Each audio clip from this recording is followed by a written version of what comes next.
For those just watching this module, we are working through the Form PI-1 General Application, or PI-1 for short, going sheet by sheet. In this module, we'll be showing you the Federal Applicability Determination Summary.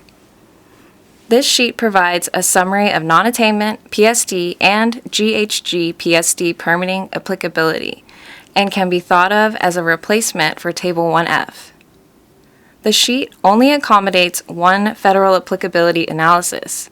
If additional analyses are needed, then Tables 1F through 4F must be submitted with the application. Including this sheet in the workbook allows us to ensure all applicants are consistently and accurately addressing federal permitting applicability requirements, including offsets if the project requires non-attainment review. In addition, we can use the summary tables in our technical review documents. The first section covers general information necessary to conduct a complete federal applicability analysis, including whether retrospective analysis is needed. A definition of retrospective federal applicability analysis can be found in the instructions at the top of the sheet.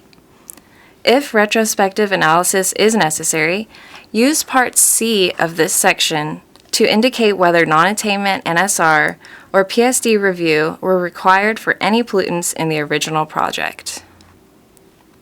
For this example, we will answer that the project does not require multiple federal applicability analyses and that retrospective review is not required. The next section covers non-attainment Nsr. The first step is to determine the attainment status for the county for this project. You can read the current non-attainment designation here. In the next row, there are options to review under a historic attainment status or a pending designation change. In this example, we use the current designation for Harris County, which is serious non-attainment for ozone. It's also possible to indicate that the project should be reviewed under a different designation due to retrospective review or a pending classification change. If this is the case, these rows here will become visible and can be used to select alternate designations.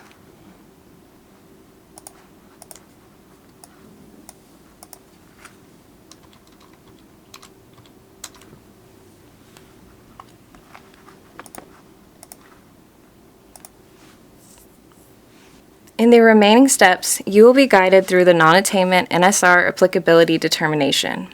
Enter the requested emissions information for relevant pollutants.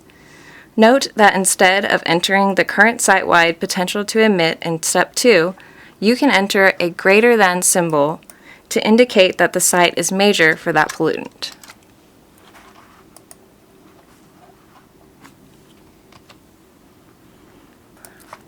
Read all available step descriptions and determinations, such as here and here.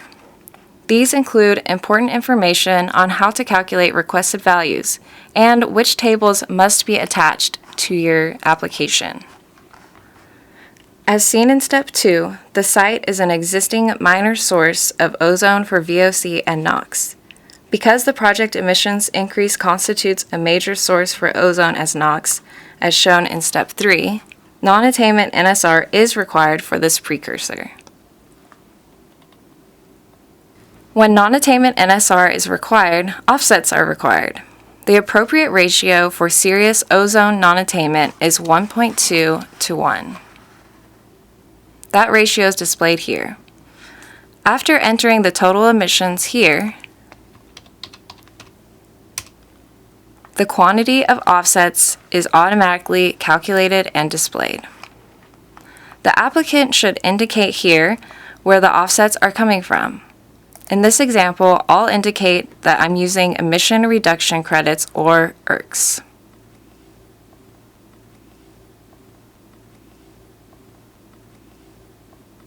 Next, we'll move into the PSD section. First, select the source type to determine if the facilities in this application are considered a named source. In Step 2, provide current site-wide PTE. Alternatively, enter a greater than symbol for at least one pollutant to indicate that the site is major for PSD. If using this method, you may leave the cells for other pollutants blank. Like the non-attainment section, each step of this section will guide you through the PSD applicability determination, asking for relevant emission information along the way. Again, the step descriptions and step determinations contain important information. In this example, PSD review is required for PM. The reason is threefold. The site is existing major for PSD, as seen in Step 2. Netting is required, as seen in Step 3. And the net emissions increase exceeds the associated significant levels, as seen in Step 4.